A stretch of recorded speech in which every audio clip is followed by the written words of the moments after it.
A few years ago, Polly and I got a call from some friends live in the Dayton, Ohio area. We live about 40 miles north of there, and they asked if we were free to go to dinner with them on a few nights later, and we said sure. And they said, before we go to dinner, we're going to tour the Wright brothers' homes. And we said great. We enjoy history. Let's learn about these amazing two Americans. And so we go there, and you paid the lady at the door $5 from the Historical Society, and you go on this tour and you learn all these amazing things about the Wright brothers.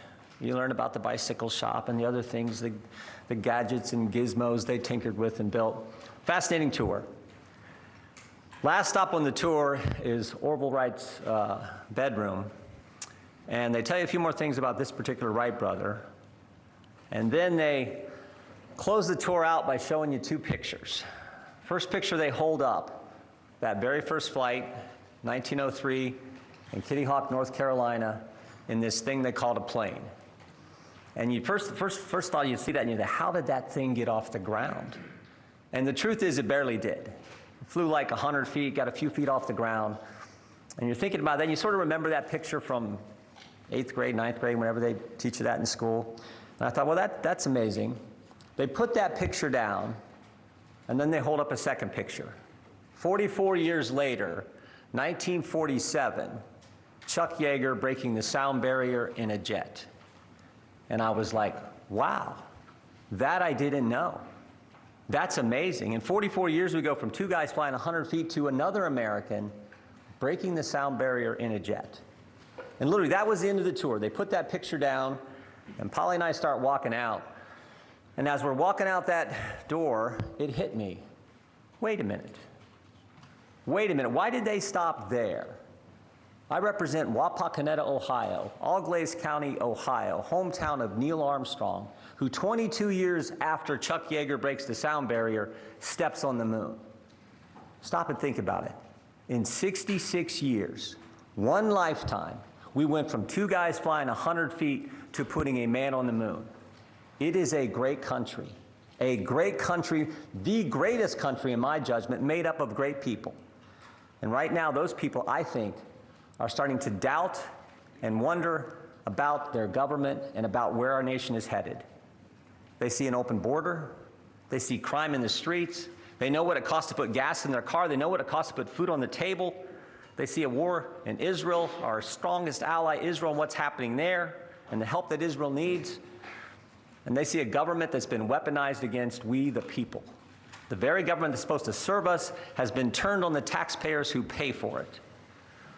I think the American people are thirsty for change. I think they are hungry for leadership. And frankly, they know that the White House can't provide it. They know the Senate won't lead. And they are looking for House Republicans to step up and lead and make change on these important issues. We got important work to do. We need to help Israel. We need to get the appropriations process moving so that the key elements of our government are funded and funded in the right way, particularly our military. We need to get back to our committee work, and frankly, we need to continue the oversight work that I think is so darn important. In short, we need to get to work for the American people. We need to do what we said we were going to do. We need to do what we told them we were going to do when they elected us and put us in office, and frankly, we can't do that if the House isn't open, and if we can't open the House until we get a speaker. My favorite scripture verse is 2 Timothy 4:7. Paul's the old guy giving advice to the young guy Timothy. And he says, fight the good fight, finish the course, keep the faith. And I tell folks, I love that verse because of the action in it. Because of the word. Americans aren't timid folks, they're people of action. And the words in that verse, fight, finish, keep, I think, fit the American spirit. Americans expect their government to fight for them. They expect us to finish our work, and they expect us to keep faith with the principles and values that made us the greatest nation ever, made us the nation that could go from the Wright brothers to Neil Armstrong. That's what we have to keep in mind. And that's the kind of attitude I think we got to have. The quickest way to get all this working is to get a speaker elected. That's what I hope we can do today. I'll take your questions. Good morning.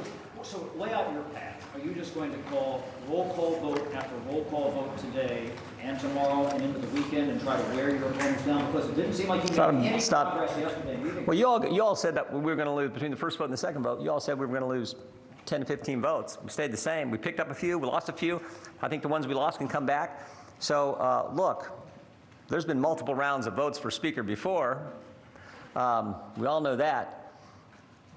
I just know that we need to get a Speaker as soon as possible so we can get to work for the American people. Thank you, Congressman. So just to be clear, do you plan to grind this out this weekend if you don't get the votes today? And then secondly, President Biden, as we heard last night, is sending a $100 billion foreign aid package here to Congress. Is that something that you're making the case for why we need to get the House open so we can evaluate the package. We can't do that, can't vote on that, can't pass anything in that until we get the House open. So I got to see the package, but we certainly need to help Israel. But I got to see the package. But again, we can't do that if the House isn't open. All the more reason why we need to get the House open as soon as possible. Mr. Jordan, what do you say to the people of Israel, Prime Minister Netanyahu, that you're not able to provide aid to Israel because the House is so locked up? Again, I think you're making my case. I got 200 votes, the Speaker designee from my colleagues. The sooner we can get this accomplished, the better for the American people who expect us to work for them and for our friends and allies like the great state of Israel.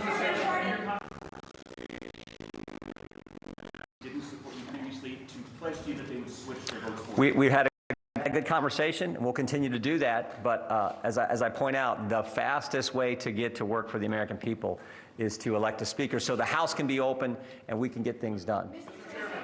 I'll take a couple more. Mr. Chairman, thank you.